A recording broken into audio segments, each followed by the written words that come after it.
আসসালামু আলাইকুম সুপ্রিয় দর্শক, কেমন আছেন সবাই? আজকের ভিডিওতে আমরা মালয়েশিয়ার শ্রম বাজার নিয়ে বেশ কিছু গুরুত্বপূর্ণ ইনফরমেশন আপনাদেরকে দেব। এখন বর্তমানে হাজার হাজার মানুষ বসে আছে মালয়েশিয়াতে যাওয়ার জন্য। তো আমরা কিন্তু সবাই কলিং এর জন্য অপেক্ষা করছি।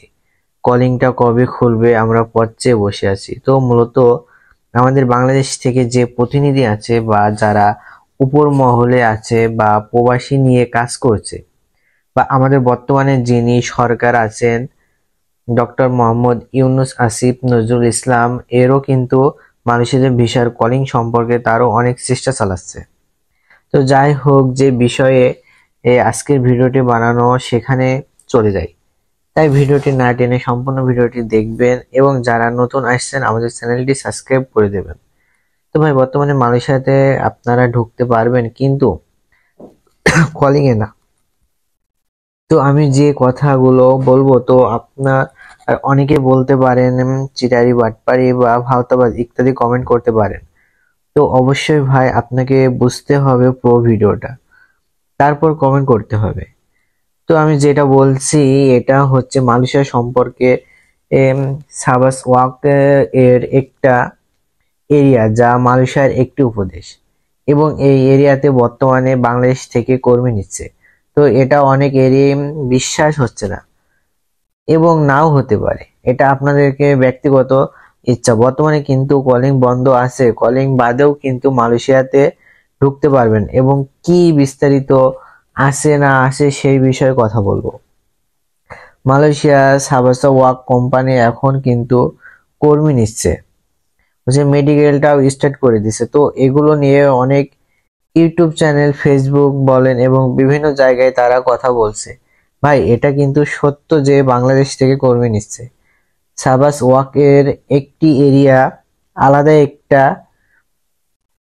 দেশ এটা, যেমন মালয়েশিয়ার ভিতরে তো এমন কলোরামপুর, জোহরিয়া বা বিভিন্ন যে এরিয়া আছে সেখানে আমরা যে থাকি। তো এগুলো বাদেও একটা এরিয়া আছে যা এই এরিয়া বর্তমানে অনেক সেক্টরে কর্মী নিচ্ছে, যার স্যালারি আপনার 1500 থেকে 1700 পর্যন্ত হতে পারে। এক্ষেত্রে আপনি কিন্তু ফ্যাক্টরিতে যেতে পারবেন বা বিল্ডিং কনস্ট্রাকশনও যেতে পারবেন, প্লান্টেশন সেক্টরেও যেতে পারবেন। তো এই তিনটা সেক্টরে বর্তমানে যাওয়ার সুযোগ আছে। এই সাবাস ওয়াক এরিয়াতে যে কোনো কোম্পানিগুলো আছে এই তিনটা সেক্টরে লোক নিচ্ছে বাংলাদেশ থেকে। আর ম্যান পাওয়ার 100% হবে, আর এই ম্যান পাওয়ার করেই কিন্তু আপনি যাবেন। আর যে এজেন্সি আছে সেখানে বলবেন আপনি যদি ম্যান পাওয়ার করতে না পারেন তাহলে আপনারা যাবেন না।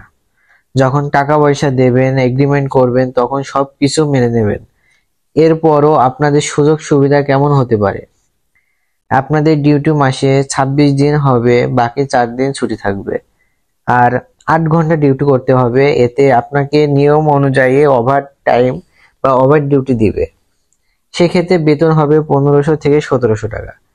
আর এক এক কাজের উপরে আপনার বেতন নির্ভর করবে। আর বর্তমানে আপনাদের ফ্রেম করতে হবে এবং সব প্রসেসিং করে যেতে হবে। 2 থেকে 3 মাস সময় লাগবে যাইতে।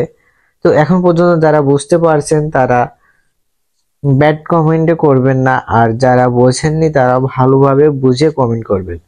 আমি আবারও বলছি, এটা কলিং ভিসা না, এটা হচ্ছে আলাদা একটা উপদেশের ভিসা, যার এরিয়ার নাম হচ্ছে সাবাস ওয়াক।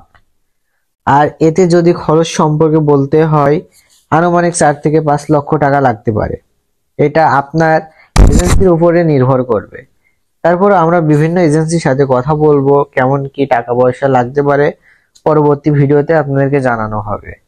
তো ভালো থাকবেন সবাই, এখানে আমার ভিডিওটি শেষ করছি। আর যারা নতুন নতুন ভিডিও পেতে চান এবং যারা নতুন আসছেন আমাদের চ্যানেলটি অবশ্যই সাবস্ক্রাইব করে রাখবেন এবং পাশে থাকবেন। আল্লাহ হাফেজ।